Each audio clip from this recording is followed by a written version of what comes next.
ನ್ಯಾಯದ ಉದ್ದೇಶ ಮಾತ್ರ ಹೊರತು ಬೇರೆ ಯಾವುದೇ ಒಬ್ಬ ವ್ಯಕ್ತಿಯನ್ನು ಧರ್ಮವನ್ನು ಟಾರ್ಗೆಟ್ ಮಾಡುವಂಥದ್ದು ಈ ಒಂದು ಹೋರಾಟದ ಉದ್ದೇಶ ಅಲ್ಲ. ಸ್ಪಷ್ಟವಾಗಿ ಹೇಳ್ತಾ ಇದ್ದೇನೆ. 13 ವರ್ಷಗಳಿಂದಲೂ ಇದೇ ಮಾತನ್ನು ಮಹೇಶ್ ಶೆಟ್ಟಿ ತಿಮರೋಡಿ ಹಾಗೆ ಅವರ ಜೊತೆ ಹೋರಾಟ ಮಾಡುತ್ತಿರುವಂಥ ಪ್ರತಿಯೊಬ್ಬರ ನಿಲುವು ಕೂಡ ಅದೇ. ಕೇವಲ ಇದು ಹಿಂದೂ ಧರ್ಮದ ಹೋರಾಟ ಅಂತೂ ಖಂಡಿತ ಅಲ್ಲ. ಇದೊಂದು ಮಾನವ ಧರ್ಮದ ರಕ್ಷಣೆಯ ಹೋರಾಟ ಅಂತ ನಾನು ಹೇಳ್ತೇನೆ.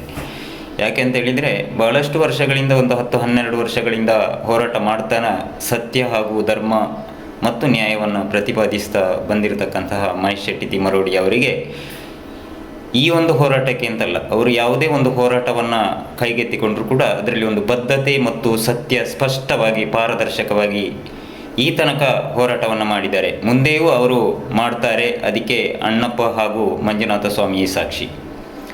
ಅವರು ಪ್ರತಿ ಹಂತದಲ್ಲೂ ಕೂಡ ಹೇಳ್ತಾ ಇರುವುದು ಒಂದೇ ಮಾತು: ನಾನು ಸತ್ಯ ಧರ್ಮ ನ್ಯಾಯವನ್ನು ಬಿಟ್ಟು ಬೇರೆ ಯಾವುದೇ ಉದ್ದೇಶವನ್ನು ಇಟ್ಟುಕೊಂಡು ಈ ಹೋರಾಟವನ್ನು ಮಾಡ್ತಾ ಇಲ್ಲ. ರಾಜಕೀಯದ ಪ್ರತಿಫಲದ ಅಪೇಕ್ಷೆ ಕೂಡ ಇಲ್ಲ.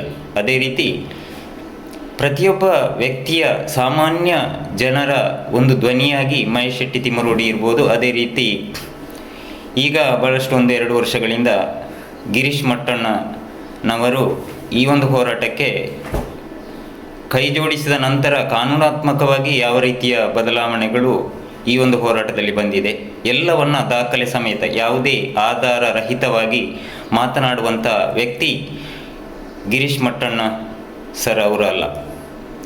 ಅದೇ ರೀತಿ ಜಯಂತ್ ಟಿ ಅವರು ಎಲ್ಲ ರೀತಿಯ ದಾಖಲೆಗಳನ್ನು ಒದಗಿಸುವ ಪ್ರಯತ್ನವನ್ನು ಮಾಡ್ತಾ ಇದ್ದಾರೆ. ಇಷ್ಟೆಲ್ಲ ದಾಖಲೆಗಳನ್ನು ತೋರಿಸಿ ಹೋರಾಟವನ್ನು ಮಾಡ್ತಾ ಇದ್ರೂ ಕೂಡ ಇದರ ದಾರಿಯನ್ನು ತಪ್ಪಿಸುವಂಥ ಕೆಲಸ ಹಲವಾರು ಸಂಘಟನೆ ಹಾಗೂ ವ್ಯಕ್ತಿಗಳಿಂದ ಆಗ್ತಾ ಇದೆ.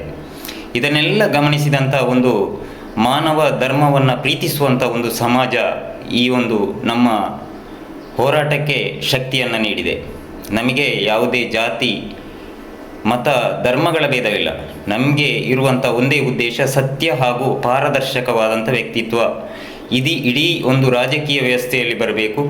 ಜನಸಾಮಾನ್ಯರ ಧ್ವನಿ ಕೂಡ ಒಬ್ಬ ರಾಷ್ಟ್ರಪತಿಯ ತನಕ ಒಬ್ಬ ಜನಸಾಮಾನ್ಯ ಮಾತನಾಡಿ ತನ್ನ ನ್ಯಾಯವನ್ನು ಪಡೆದುಕೊಳ್ಳುವಂಥ ಒಂದು ಕಾನೂನು ಈ ದೇಶಕ್ಕೆ ಅಗತ್ಯ ಇದೆ ಎನ್ನುವ ನಿಟ್ಟಿನಲ್ಲಿ ಈ ಹೋರಾಟ ಸಾಗ್ತಾ ಇದೆ ಹೊರತು ಸೌಜನ್ಯ ಎನ್ನುವಂಥ ಒಂದು ಹೆಣ್ಣು ಮಗಳು ನ್ಯಾಯ ಸಿಕ್ಕಿದ್ದೇ ಆದಲ್ಲಿ ಇಡೀ ಒಂದು ವ್ಯವಸ್ಥೆಯ ಚಿತ್ರಣ ಬದಲಾಗುವುದರಲ್ಲಿ ಎರಡು ಮಾತಿಲ್ಲ. ನಾವೆಲ್ಲರೂ ಒಂದು ಆಲೋಚನೆ ಮಾಡಬೇಕು. ಪ್ರತಿಯೊಬ್ಬ ಜನಸಾಮಾನ್ಯನಿಗೆ ನ್ಯಾಯ ಸಿಗ್ತಿಲ್ಲ ಯಾಕೆ ಎನ್ನುವಂಥ ಕಾರಣವನ್ನು ಹುಡುಕುತ್ತಾ ಹೋದಾಗ ಇದಕ್ಕೆ ಮೂಲವಾದಂಥ ಕಾರಣವೇ ಈ ರಾಜಕೀಯ ವ್ಯವಸ್ಥೆ. ಈಗ ನಾವು ಪೊಲೀಸರನ್ನು ಬ್ಲೇಮ್ ಮಾಡಿ ಪ್ರಯೋಜನ ಏನೂ ಇಲ್ಲ. ನ್ಯಾಯಾಲಯ ಅದರ ಕಾರ್ಯವನ್ನು ನಿರ್ವಹಿಸ್ತಾ ಇದೆ. ಅದೇ ರೀತಿ ಕಾರ್ಯಾಂಗ ವ್ಯವಸ್ಥೆಯನ್ನು ಇಡೀ ಕಂಟ್ರೋಲ್ ಮಾಡುವಂಥ ಒಂದು ವ್ಯವಸ್ಥೆ ಈ ರಾಜಕೀಯ ವ್ಯವಸ್ಥೆ.